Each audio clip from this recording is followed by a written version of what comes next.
What's good, people? Like, subscribe, hit the notification bell for me. So, is Tyson Fury planning to duck Anthony Joshua? Let's talk about it.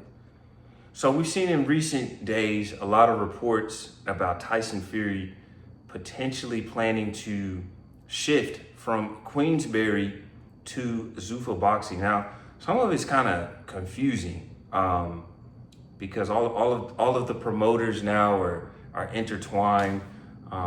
We've kind of been in this new sort of epoch in the boxing sphere where major promoters like Queensberry, Matchroom, even smaller promotions like Boxer and Top Rank and Golden Boy, they're all working together. They're all under the Zone platform.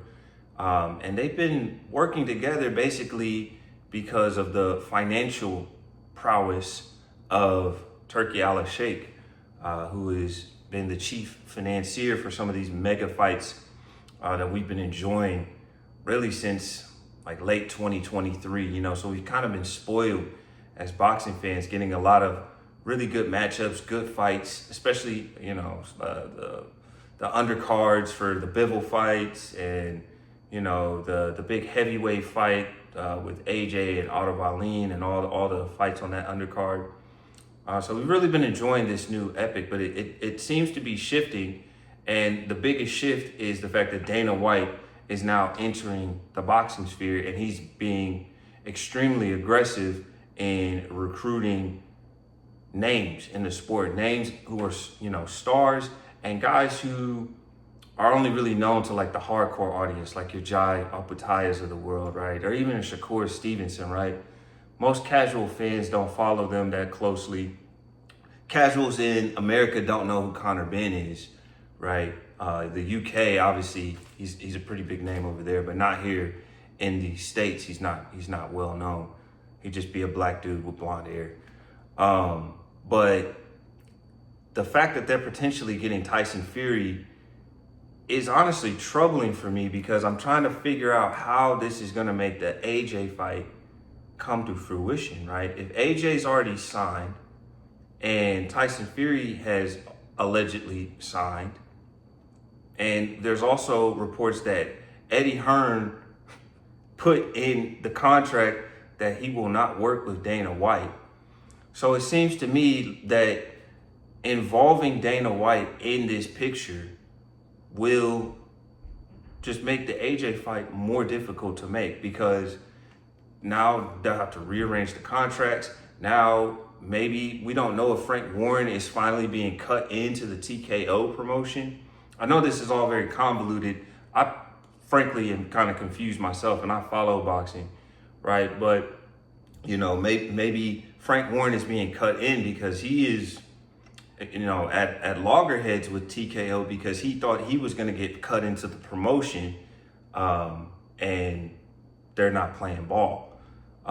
So there's a lot of unscrupulous characters, no surprise, in the sport of boxing, but it just seems to baffle me how Tyson Fury always seems to throw a wrench into the plans that seem to be set in stone, right?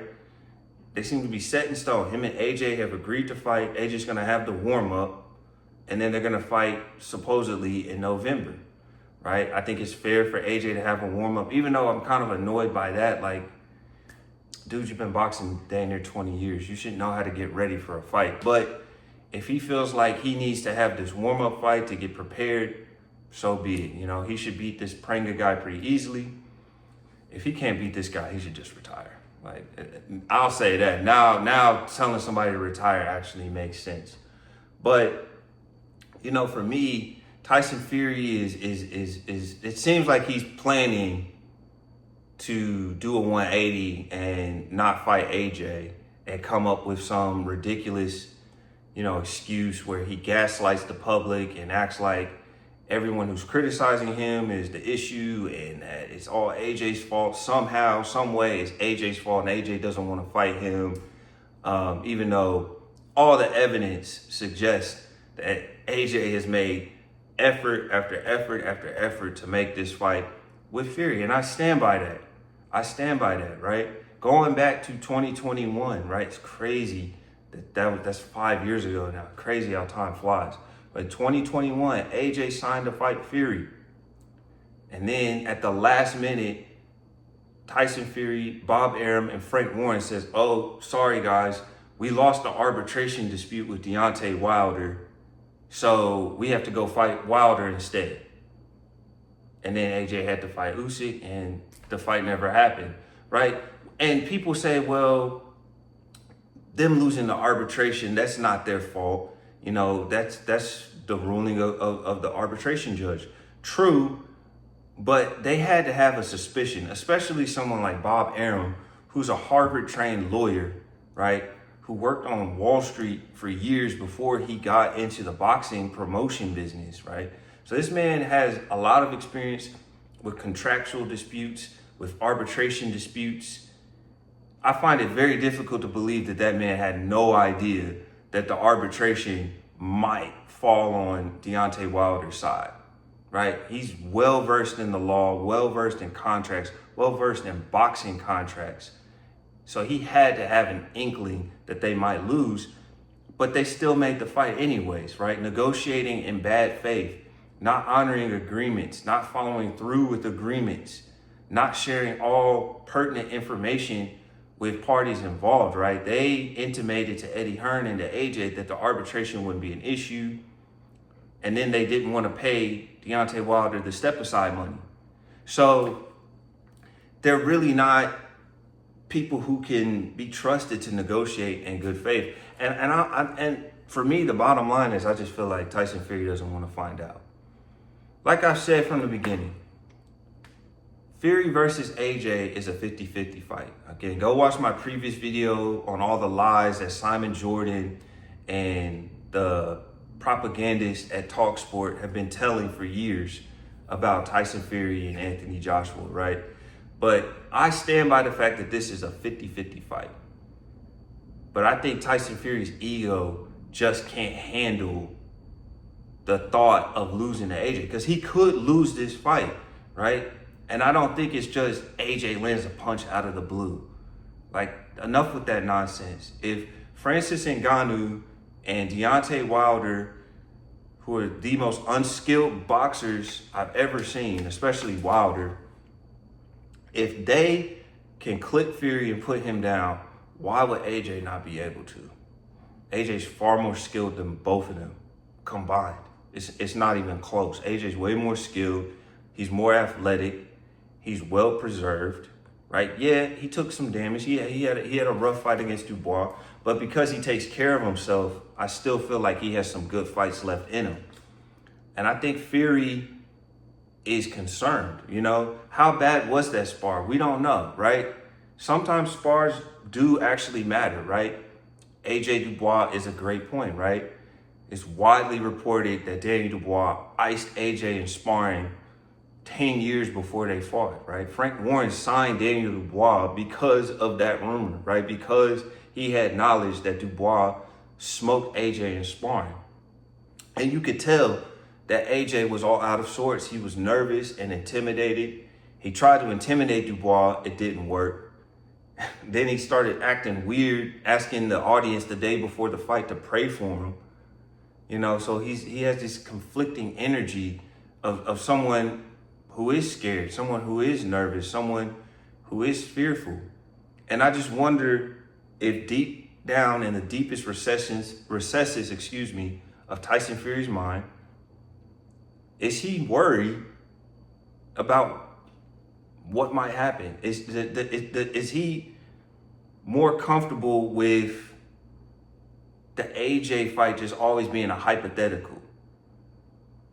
With it never being resolved, with the two fan bases always drawing at each other, saying, no, Fury would have beat AJ, he would have schooled him. No, AJ would have beat Fury, he would have knocked him out. It's almost like Tyson Fury doesn't really want to find out, right? And I think his ego just can't handle it.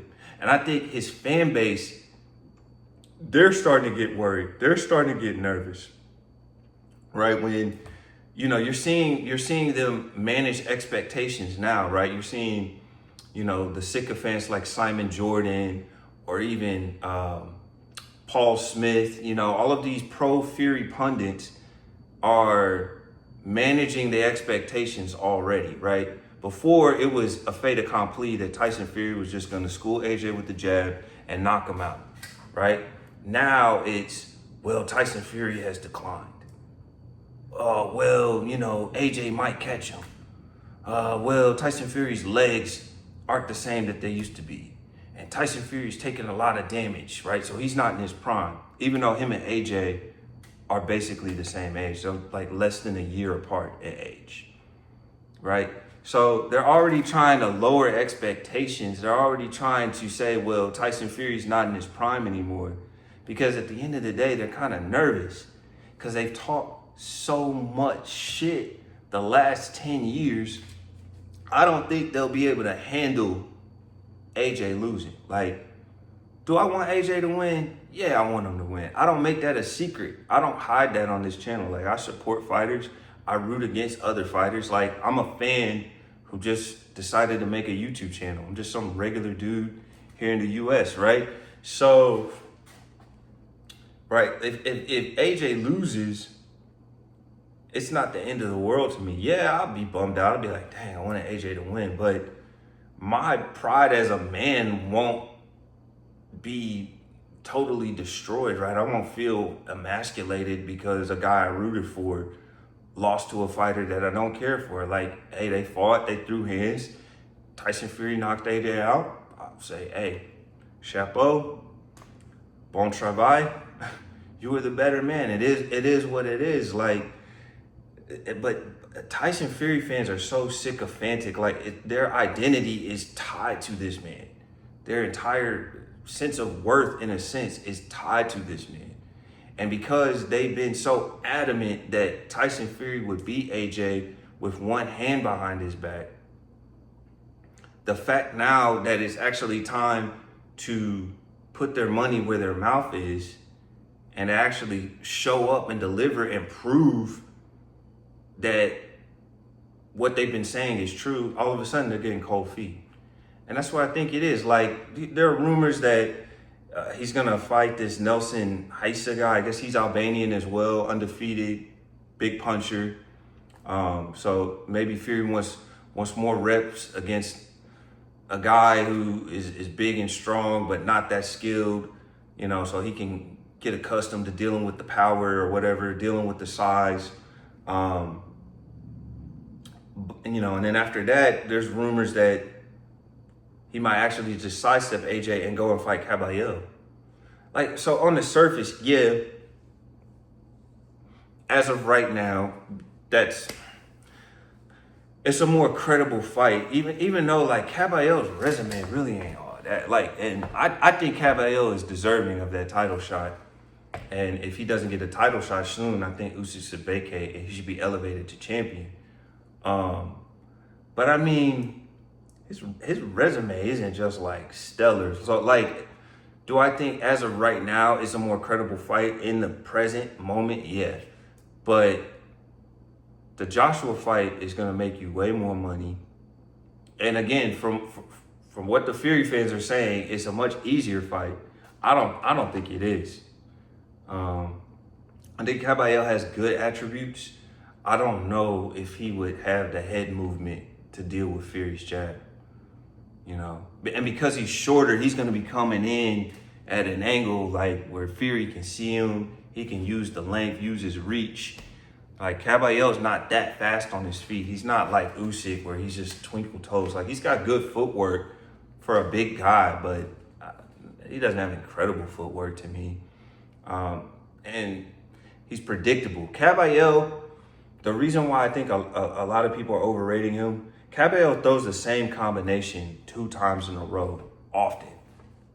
Like, he'll throw like a 3-2-3 or a 2-3-2 or a 1-2-1-2, and he'll do that repeatedly throughout the fight. Like, if you watch his fights, you'll see that often he's throwing the same combinations 2 times in a row. So somebody's gonna pick up on that pattern and counter him. when he's trying to throw the same combination again, especially someone like Fury. So I don't know if AJ is actually an easier fight, right? On paper, you'll say Caballo's in better form, but is it actually an easier fight? I think that remains to be seen, man. But let me wrap this up. Bottom line, I still think the fight will happen. There's just too much money on the line. But, at this stage, it's becoming like the Mayweather-Pacquiao. Like, I'm starting to get bored. And I feel bad for AJ because I think AJ's wanted this fight. This fight could have been epic. If this fight had happened in 2021, it would have been epic. Massive proportions, right? But now it's starting to lose its luster. And then you got Fury saying crazy stuff like, oh, the fight should happen in America. Like, no, why? Like, I'm an American. I don't want the fight to happen here. It should happen in the UK. That's for the UK fans. Like, I'd love to travel to the UK to watch that fight. I know it'd be crazy expensive, but it'd be worth the experience, right? Why would the fight happen here in America just to appease Dana White and Donald Trump? And that's the other thing, man. I'm disappointed in all of these fighters, and Crawford and Opataya. We all knew Fury was a right-wing tool. Like, that doesn't surprise me, but man, to see Crawford and Opataya, everybody's up there kissing ass, kissing the ring, right? It's weird. Like, I always thought Crawford would be like the kind of guy to just like disappear and go buy an island and just spend the rest of his days fishing and farming and stuff and living the simple life. But man, he got a taste of that 1% lifestyle now, man. So he's all about the bag. So he's gonna tap dance and do whatever he's got to do to keep that bag coming in. He wants more of it, So it is what it is. Like, everybody's kissing the ring. But man, I just hope like Dana White's involvement does not kill this fight. It seems like we're right here. And it seems like this happens every time. Every time we're about to have this fight happen, Tyson Fury does something at the last minute to make it more complicated, right? We talked about before the first Usyk fight, right, with the Wilder arbitration. After the second Usyk fight, Tyson Fury wanted to fight the loser, AJ, instead of fighting the winner for undisputed. Make that make sense. 2, when Frank and George Warren were trying to negotiate and they were asking Tyson Fury for more time, Tyson Fury said, no, it either has to be done by this deadline or no deal. Just setting these arbitrary deadlines, right? So he can say, I tried to make the fight, but AJ was scared. Like, nobody's buying that bullshit anymore. It's a bullshit argument. And he knows it is, man. So we'll see what happens, man. I pray that everything gets resolved, but it's looking bleak right now. It's looking bleak. Like, Eddie Hearn and Dana White are at each other's throats like it's war. So, again, why complicate it? If you want the fight to happen, why make it more complicated to happen? But let me know what you guys think in the comment section below. Like, subscribe, and hit the notification bell. I'm out. Peace.